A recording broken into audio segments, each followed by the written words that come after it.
Welcome back to ಭೂಮಿ YouTube channel. I hope ಎಲ್ಲರೂ ಚೆನ್ನಾಗಿದ್ದೀರಾ ಅಂತ ಅಂದ್ಕೋತೀನಿ. ನಾನು ಕೂಡ ತುಂಬಾ ಚೆನ್ನಾಗಿದ್ದೀನಿ.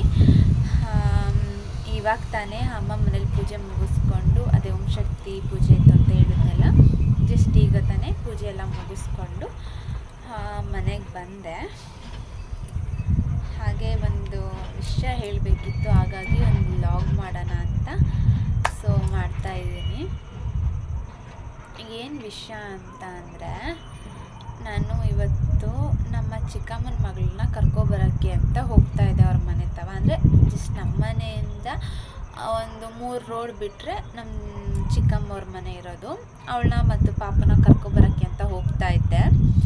ಆ ಟೈಮಲ್ಲಿ ಏನಾಯಿತು ಅಂದರೆ, ನಾನು ರೋಡಲ್ಲಿ ನಡ್ಕೊಂಡು ಹೋಗ್ಬೇಕಾದ್ರೆ ಒಂದು ಅಜ್ಜಿ ತುಂಬ ವಯಸ್ಸಾಗ್ಬಿಟ್ಟಿದೆ, ಅಂದರೆ ಫುಲ್ಲು ಜಾಸ್ತಿ ಏಜ್ ಆಗಿಬಿಟ್ಟಿದೆ ಪಾಪ.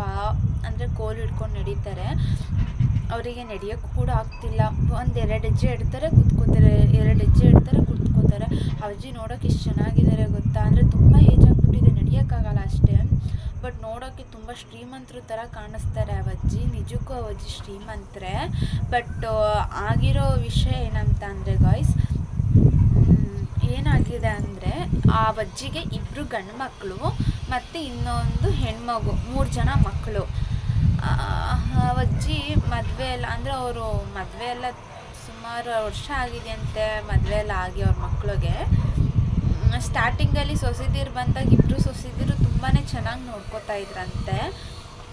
ಈಗ ರೀಸೆಂಟಾಗಿ ಒಂದು 2 ಇಯರ್ಸಿಂದ ಏನು ಮಾಡಿಬಿಟ್ಟಿದ್ದಾರೆ ಅಂದರೆ, ಆ ಅಜ್ಜಿಗೆ ತುಂಬ ಟಾರ್ಚರ್ ಕೊಡ್ತಾರಂತೆ. ಅಂದರೆ 2 ಗಂಡು ಮಕ್ಕಳು ಸಪ್ರೇಟ್ ಮನೆ ಮಾಡಿಕೊಂಡು ಇದ್ದಾರಂತೆ. ಅಂದರೆ ಈ ಅಜ್ಜಿ ಮನೇಲೇ ಬೇರೆ ಬೇರೆ ಭಾಗ ಮಾಡಿಕೊಂಡು ಬೇರೆ ಮನೇಲಿದ್ದಾರಂತೆ. ಇನ್ನೊಬ್ಳು ಮಗಳು ಮದುವೆ ಆಗಿ ಅವರು ಕೂಡ ಸಪ್ರೇಟಾಗಿ ಹೋಗ್ಬಿಟ್ಟಿದ್ದಾರೆ. ಈಗ ಫಸ್ಟ್ನೇ ಮಗ ಇದ್ದಾನಲ್ಲ, ಅವರ ಹೆಂಡ್ತಿ ಏನು ಮಾಡ್ತಾಳಂತ ಅಂದರೆ, ಈ ಅಜ್ಜಿಗೆ ತುಂಬ ಟಾರ್ಚರ್ ಮಾಡ್ತಾಳಂತೆ. ಕೆಟ್ಟ ವರ್ಡ್ಸಲ್ಲೆಲ್ಲ ಬೈಯೋದು, ಬೇಕಾಬಿಟ್ಟು ನೋಡ್ಕೊಳ್ಳೋದು, ಒಂದು ಬಟ್ಟೆ ಹೊಡ್ಕೊಂಡು ಕೊಡಲ್ಲ, ಹೆಂಗೆ ಬೇಕೋ ಹಂಗೆ ಟ್ರೀಟ್ ಮಾಡೋದೆಲ್ಲ ಮಾಡ್ತಾಳಂತೆ. ಅದು ಫಸ್ಟ್ನೇ ಸೊಸೆ ಮಾಡೋದು. ಅದಾದಮೇಲೆ ಅಜ್ಜಿ ಅಲ್ಲಿರೋಕ್ಕಾಗದೆ ಅದನ್ನು ನೋಡ್ಬಿಟ್ಟು ಚಿಕ್ಕ ಮಗ ಕರ್ಕೊಂಡೋಗಿ ಇರಿಸ್ಕೊಂಡಿದ್ದಾರೆ. ಅಲ್ಲಿ ಅಜ್ಜಿಗೆ ಚಿಕ್ಕ ಮಗುನ ಹೆಂಡ್ತಿ ಇವ್ರಿಗಿಂತ ತ್ರಿಪಲಾಗಿ ಟಾರ್ಚರು. ಏನಂದರೆ ಆ ಅಜ್ಜಿ ನೋಡಿದ್ರೆ ಹೊಡಿಯೋಕ್ಕೆ ಮನಸ್ಸು ಬರಲ್ಲ ಪಾಪಚ್ಚಿ. ಅದರಲ್ಲಿ ಇವರು ಅಂದರೆ ಚಿಕ್ಕ ಸೊಸೆ ಇದ್ದಾರಲ್ಲ, ಆ ಅಜ್ಜಿಗೆ ಎಗರಿಸಿ ಕಾಲಲ್ಲೆಲ್ಲ ಒದಿತಾರಂತೆ, ತುಂಬ ಟಾರ್ಚರ್ ಮಾಡ್ತಾರಂತೆ. ಆ ಅಜ್ಜಿಗೆ ನಿಜವಾಗ್ಲೂ ಆ ಅಜ್ಜಿ ಕುತ್ಕೊಳ್ಳೋಕ್ಕೂ ನಿಂತ್ಕೊಳ್ಳೋಕ್ಕೂ ಶಕ್ತಿ ಇಲ್ಲ. ಅಂಥದ್ರಲ್ಲಿ ಆ ಅಜ್ಜಿ ಬಟ್ಟೆ ಹೊಕ್ಕೋಬೇಕಂತೆ, ಮತ್ತು ಊಟಗಳೇ ಕೊಡಲ್ವಂತೆ. ಒಂಥರ ತುಂಬ ಟಾರ್ಚರ್ ಮಾಡ್ತಾರಂತೆ. ಅದಕ್ಕೆ ಇವಾಗ ಏನು ಮಾಡಿದಾರಂತೆ ಗೊತ್ತಾ, ಆ ಅಜ್ಜಿನ ನಾವು ನೋಡ್ಕೊಳಕ್ಕಾಗಲ್ಲ ಅಂತ ಅಂದ್ಬಿಟ್ಟು 2 ಸೊಸೆದಿರು ಹೇಳ್ಬಿಟ್ಟು ಆ ಅಜ್ಜಿನ ಒಬ್ಬರನ್ನೇ ಸಪ್ರೇಟಾಗಿ ಮನೆ ಮಾಡಿ ಇರಿಸ್ಬಿಟ್ಟಿದ್ದಾರೆ. ಈಗ ವಿಷಯ ಏನಂತಂದರೆ, ಆ ಅಜ್ಜಿಗೆ ಯಾವ ಟೈಮಲ್ಲಿ ಏನಾಗುತ್ತೆ ಅಂತಲೇ ಗೊತ್ತಿಲ್ಲ. ಅಷ್ಟು ಅಂದರೆ ಅವರು ಅಷ್ಟು ಸೀರಿಯಸ್ ಆಗಿರೋ ಥರ ಇದ್ದಾರೆ.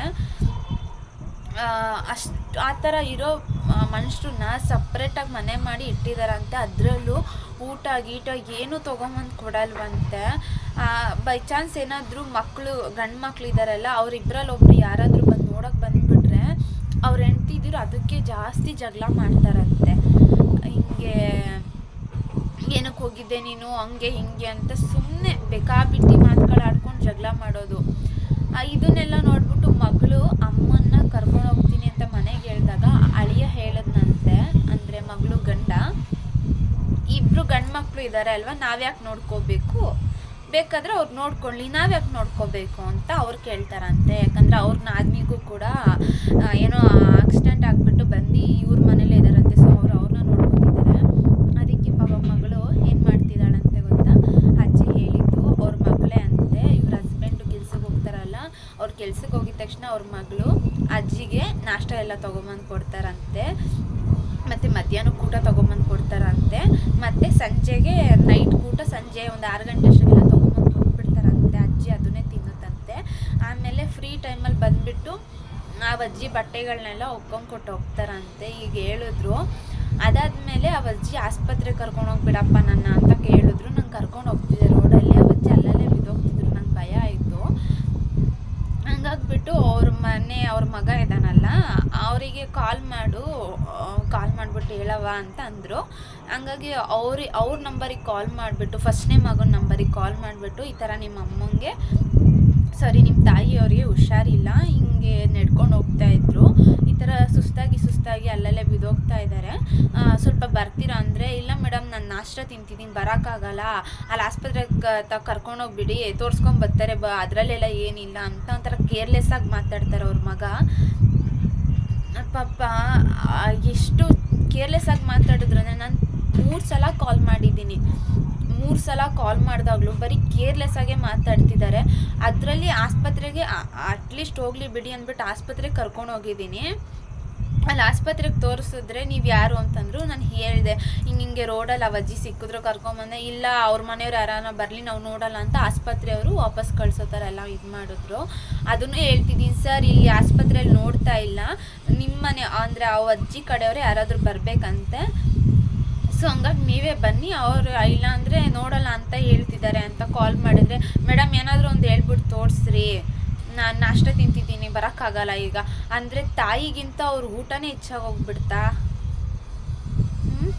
ಎಂಥ ಮನುಷ್ಯರು ಇರ್ತಾರೆ ಅಂದರೆ ನಿಜವಾಗ್ಲೂ ಹೆಣ್ಮಕ್ಳೇ ಬೆಸ್ಟು ಅನಿಸುತ್ತೆ.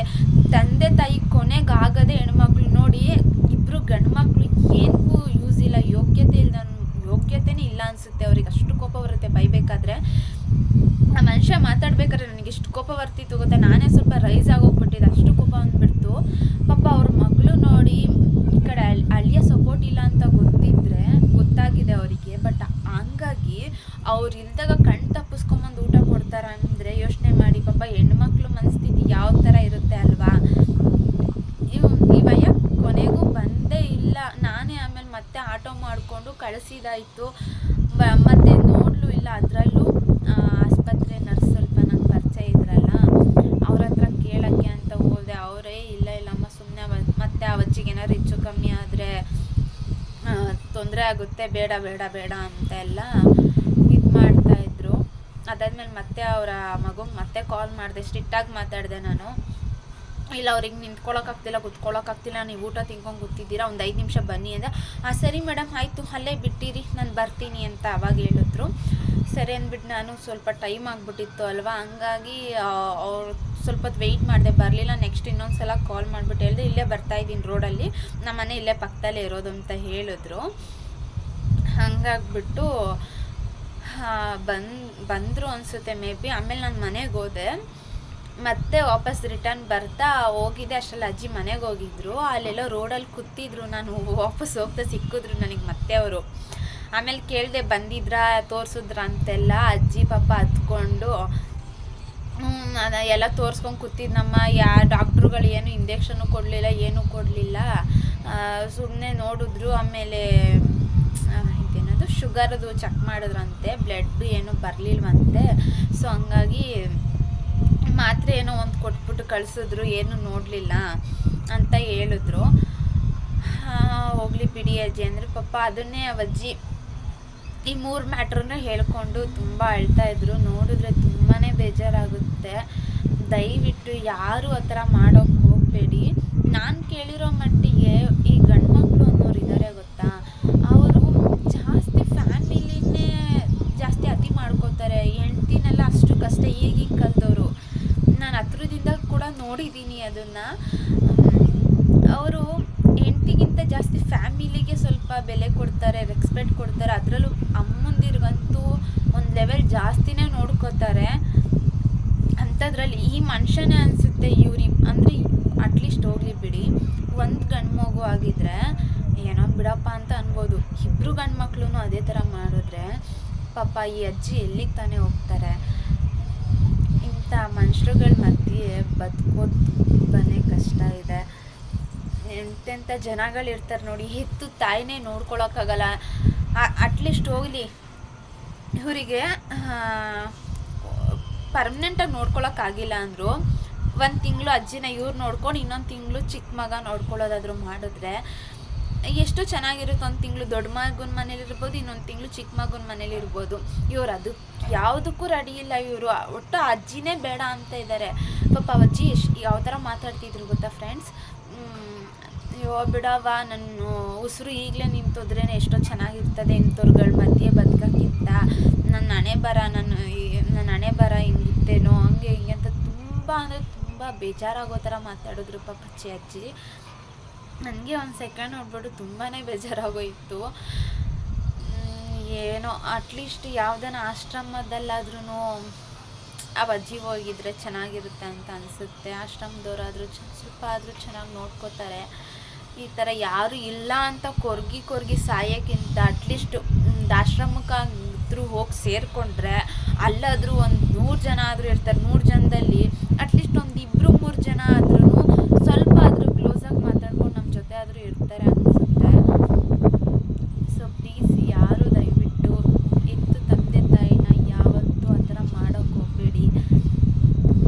ನಾನು ಪ್ರೆಸೆಂಟಾಗಿ ಹೇಳೋದಂದರೆ, ನಮ್ಮ ಅಪ್ಪ ಅಮ್ಮಂಗೆ ಆ ಥರ ಕಷ್ಟ ಬಂತು ಅಂದರೆ ನಾನು ಏನು ಬೇಕಾದ್ರೂ ಫೇಸ್ ಮಾಡೋಕ್ಕೆ ರೆಡಿ ಇದ್ದೀನಿ. ಯಾರನ್ನ ಬೇಕಾದರೂ ಬಿಡೋಕ್ಕೆ ರೆಡಿ ಇದ್ದೀನಿ. ಬೇಕಾದ್ರೆ ಅವ್ರಿಗೋಸ್ಕರ ನನ್ನ ಲೈಫ್ನೇ ನಾನು ಕಳ್ಕೊಳ್ಳೋಕ್ಕೂ ನಾನು ರೆಡಿ ಇದ್ದೀನಿ.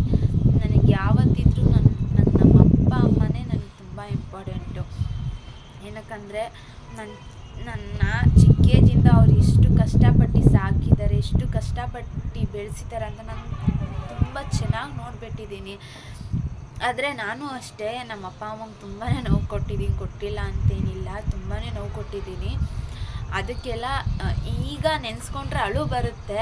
ಬಟ್ ಏನು ಯೂಸ್ ಇಲ್ಲ, ಅದೆಲ್ಲ ಟೈಮ್ ಮುಗ್ದೋಗ್ಬಿಟ್ಟಿದೆ. ನೋವು ಕೊಟ್ಟಿದ್ದೀನಿ ಹೌದು, ಹೇಳೋ ಮಾತು ಕೇಳ್ತಿರ್ಲಿಲ್ಲ, ಹೆಂಗೆ ಬೇಕೋ ಹಾಗೆ ಮಾತಾಡ್ತಿದ್ದೆ.